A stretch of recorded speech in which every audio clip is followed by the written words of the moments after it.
So on point here, remember under Biden's term, I think it was 2022, we had a recession.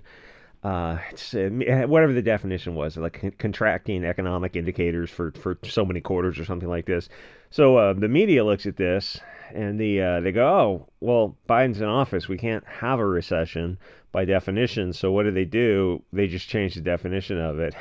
That actually happened. It's bizarre. People are looking back now on those 4 years under Biden and Kamala at where the 1984 just went fully mask off. And the other thing was dealing with the Wu flu and the treatment for that, the mitigation of symptoms, because the treatment didn't meet the terms of the prophylactic that was prescribed before. So all they do is change the definitions. I mean, that's mask off. If you have to read one book to prepare you for where we are and what's coming, it's not 1984 because that's a touch longer. It's Animal Farm. Consider it a shorter version of 1984. Brave New World's fantastic too, but Animal Farm is the one you should start with because it's short, it's right to the point. Anyway, so is woke over? For the love of God, no, woke is not over. So this voice actor makes a reasonable comment about some project. He says he hopes it's not woke and preachy or something. And that's a reasonable comment because for the past 10 years, global homogenization corporations have been pushing heavy-handed left-wing messaging, which we call woke. It's an umbrella term. A lot of it means feminism, diversity, the BLTGQ whatever type of stuff, and then the pronouns, all those kind of things. And I don't know how much clearer I can be on this point. Most of the customer views those elements as a negative, where if the customer sees it, it pushes them away. And the reasoning doesn't matter. Oh, they're all Hugo Boss. It doesn't matter. All that matters is you're in a contractual exchange and you're trying to sell a product, goods and services for some money. So your options are to sell to the customer's needs or to not sell. But what these cultural Bolsheviks are doing is trying to change the customer behavior because it used to be successful when they were able to use TV to completely brainwash people into values 180 degrees removed. And it's so amazing that brainwashing is so effective that you can talk to people today across the political spectrum and they think the views they hold now, even if they call themselves conservatives, are organic. That's the power of brainwashing. I mean, it doesn't take much to unbrainwash people, but it does take effort. Examples now are the MAGA normies are probably the worst because they go like, oh, we want to be replaced by third world, but legally they have to have a piece of paper, and then that's fine. And you look them in the eye and you're like, if you told people your ancestor, your great-grandfather 70 years ago what you just said, they would look at you and think that you were absolutely insane. The difference now, it looks like a Mutant Ninja Turtle, is that brainwashing is running into this brick wall of social media, and people are able to counter the globalist propaganda. A lot of it is meme magic. The left can't meme. Yeah, most of the time they really can't. It's like 99-1 for left versus right. But this guy's saying he hopes some show he's working on isn't woke.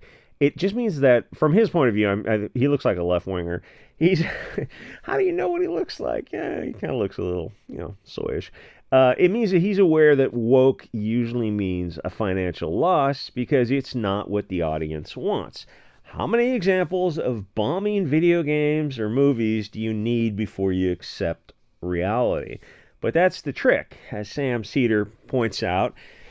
Reality is problematic or fascist because cultural Bolsheviks like Cedar are hoping to elicit a Pavlovian trigger response where you turn off your upper-level thinking and have a fear-based lizard response through social ostracization or social consequences. It's just a fear-based because he's saying these hot words, these istophobic words. Hey Cedar, why can't we have a safe white area where we don't have drive-bys or we don't have to lock our doors and we can have our kids play outside without getting kidnapped? And then Cedar would say, well, that's problematic, and that's what the fascists want. Okay, except the things I just described are all good things for an ordered civilization. So your words must also be good things, or they're meaningless terms used by these globalist parasites to manipulate people. See what I mean? It looks a little soy. These globalists don't live in the real world of rational argument leading to logical conclusion because they would be removed from society if we had free speech, probably via a trebuchet. So we're trying to trebuchet them to the moon. Has it been successful? Not yet. They brainwash people over generations to accept the validity of these Pavlovian trigger words. And then they panic when people like that blonde chick just ignore the manipulation hot words and speak normally, like this voice actor did. Woke doesn't sell. That shouldn't be such a crazy thing to say. He's involved in a show. He wants his stuff to sell. Therefore, he hopes it isn't woke. It seems like a fair chain of causation, but when the truth is problematic to these soy boy crowds, they would rather just ignore reality and attack the speaker, as happened here. They couldn't just let this go and move on, because if they do, then more people on the left will start speaking out against woke and its failure to sell, and pretty soon, which you can objectively see over the past 10, 15 years, and pretty soon people will organically end woke, and they cannot have that.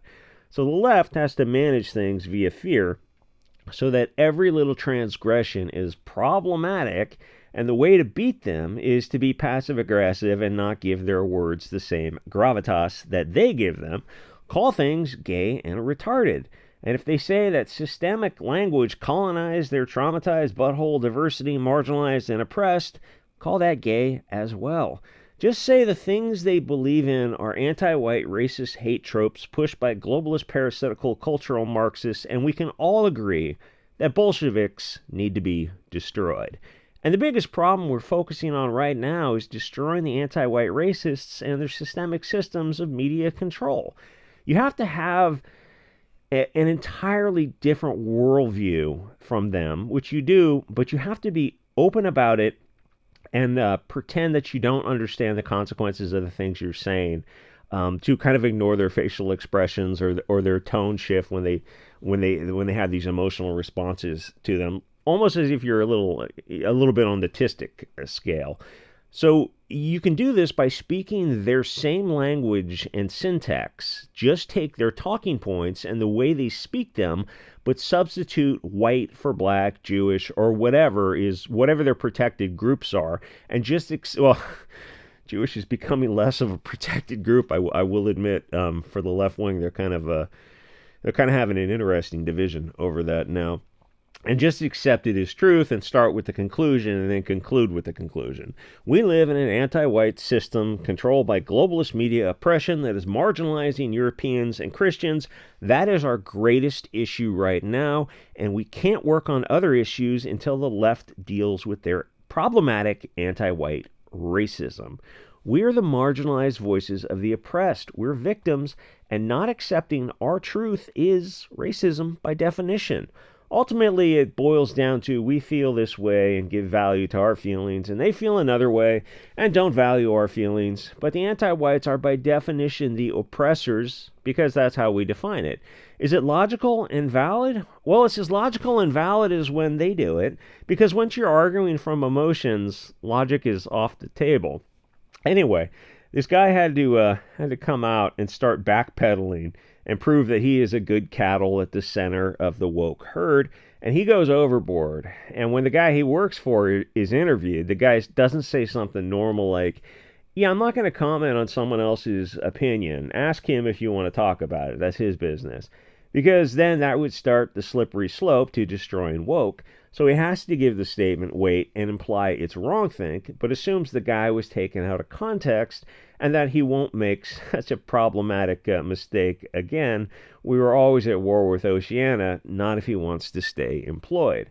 To kill woke, all it takes is a chain of people to say they don't care about what other people say about things, or maybe that guy was right. It doesn't seem like woke is selling, but I don't want to say anymore. I'll get canceled by the woke teenagers on Twitter. Say something like that, which is obviously bait.